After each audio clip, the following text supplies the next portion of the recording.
Ah, there you are. Hello, bot. So what exactly is our job here? We are here to demonstrate turn-taking conflicts and what to do about them. Because when two people are talking, there is always the possibility that they want to talk at the same time. There are more and more artificial characters who need to talk to humans. Assistants like Siri and Alexa. Characters in video games and training simulations.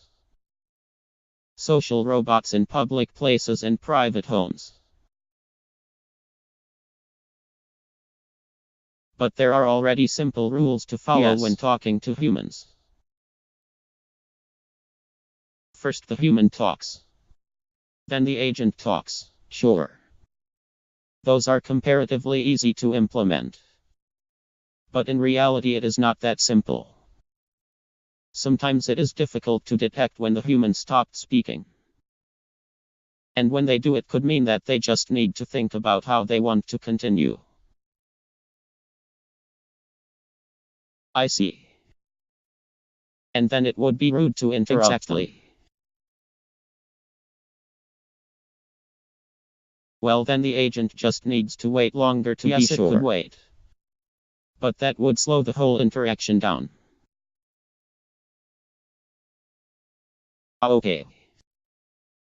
Then the human might grow impatient or think that the system is broken. But there is more to that. An agent which waits longer is also seen as submissive, friendly, and patient. But that is good. Not necessarily. Imagine I was playing a potential employer in a job interview simulation. On a high difficulty setting for added training effect. Would you expect me to be meek and obedient?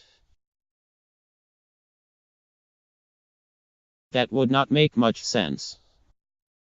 It should be just the other way around in that case. Humans expect different personalities and attitudes, depending on the context. Depending on the context. Oh dear. There is so much we need to consider just for talking. All those rules will get complicated really fast. And now imagine the interaction designer who has to set up all these rules. That poor human. But wait. We could just use machine learning to find those rules ourselves. But most of those learning results are hard to understand and debug for humans. That is why I am using a Bayesian network. A Bayesian network can be built based on expert knowledge about communicative behaviors and the reasons behind them. Oh.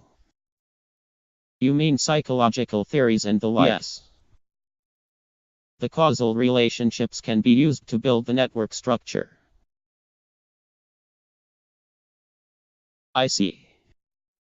So the humans can understand why you act the way you do. This way they can see if everything is working as it should. That is a major advantage. And what is more, it can also be used in both directions thanks to Bayes' theorem.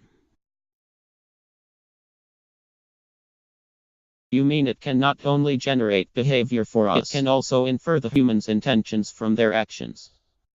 You see.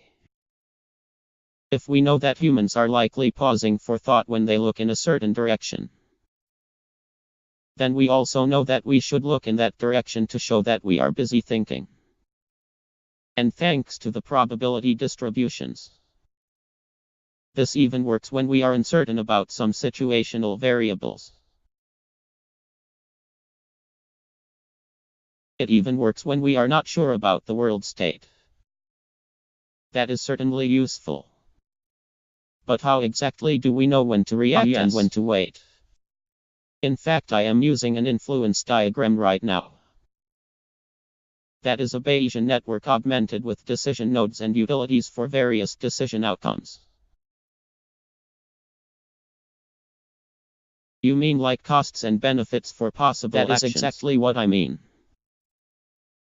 The Bayesian network itself tells me how likely I am to encounter a particular situation when I speak or wait. Then I can calculate whether speaking is worth the risk based on what I know. And in this influence diagram, I can have multiple utility nodes for different interaction goals. For example, I can balance the reward for being efficient against the penalty for offending the human. At the moment, I have only one goal for this interaction.